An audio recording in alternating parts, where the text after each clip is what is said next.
So what's your most dreaded nightmare as a speaker? You know, like we stand there, right? So what was your first experience like, by the way? Before the big shows, when I was responsible for also selling the shows, I was moderating them, but as well as selling seats, I had this recurring nightmare of my dad sitting in front row and no one else was there. And he'd sort of shake his head at my life choices. And this was a recurring nightmare I had for like the first 5 years of doing this. Dad was in the front row most of the time, but he didn't shake his head and there was lots of people behind him. And so that one was one, but then also I've slipped and fallen over and turned that into a fantastic recovery, if I may say so. Well, going up the stage?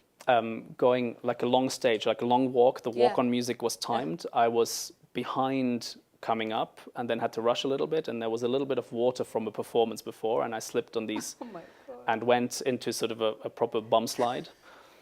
I've dropped the microphone and it broke. I have announced the wrong people.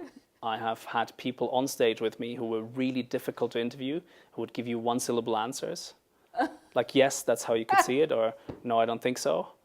And so if nothing comes, you know this as an interviewer, right? So if I didn't, I react, but if I didn't, if you asked me something about my high school, when did you decide something? I said, yeah, when I finished high school.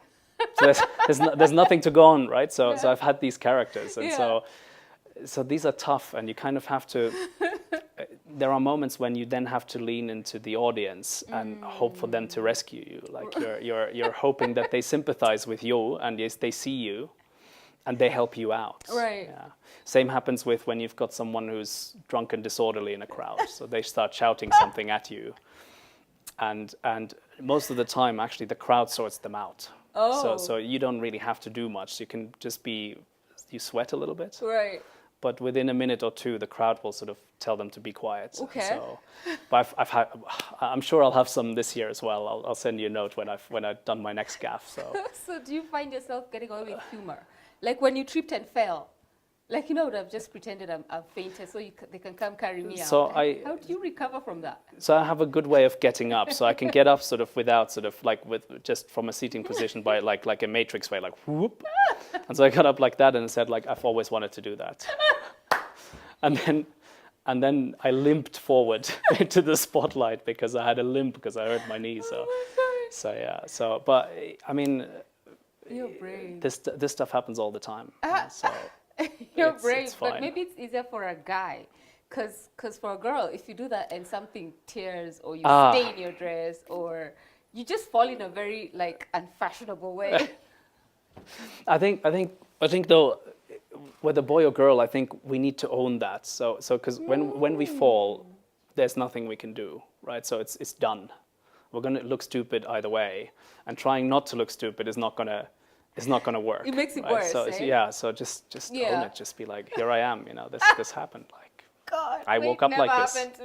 Never happened to me. And with your shoes, this is kudos. nothing. This is 1 inch. This is like the normal height. So but the 10 inches are. But they're terrific shoes. You do wear 10 inches as well. No, I don't. Okay. The ones who do that, maybe they need the height. I actually don't. Okay. So I do the one. Yeah. Yeah. No, I have so much respect for people wearing heels in any kind of stage position. Like, if I'm on my feet all day, I mean, my feet get tired. I have comfortable shoes. Yeah. It's part of the whole thing. Okay, so we have to take a quick break, commercial break. Do you want to have something? Well, we have nothing to have.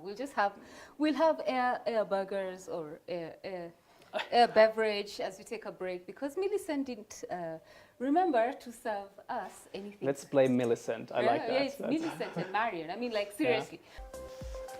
We have a saying in my country, may you always find water and shade. Oh, I like that. Because it's very hot in Madagascar. May you always find water and shade. It sounds like a very powerful blessing.